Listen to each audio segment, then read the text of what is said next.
অন্য কারো জন্য আমার মন খারাপ থাকবে, অন্য কারো জন্য আমার স্বপ্ন দেখা বন্ধ হয়ে যাবে, অন্য কারোর জন্য আমার রাতের ঘুম হারাম হয়ে যাবে, আমার শান্তি হারাম হয়ে যাবে, আমার মনে হয় যে এর চাইতে বড় বোকামির জিনিস পৃথিবীতে সেকেন্ড আর কোনো কিছুই হতে পারে না। ঠিক কিনা বলেন?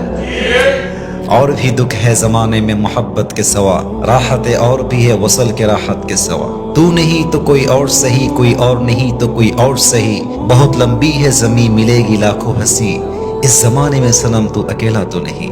দুনিয়াতে মানুষ শুধু একটাই নাই ভাই।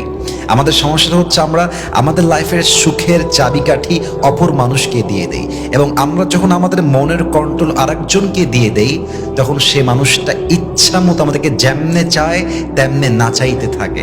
এজন্য যদি হ্যাপি হতে চান, সুখী হতে চান, নিজের সুখের মাপকাঠি কখনো সেকেন্ড কোনো পার্সনকে দিবেন না, বরং আপনার জীবনে আপনি সুখী হবেন, আপনার মন আপনার জন্য হ্যাপি হবে, তবেই দেখবেন পুরো জীবনটাকে আপনার সুখময় করে দিবে একজন। তিনি কে?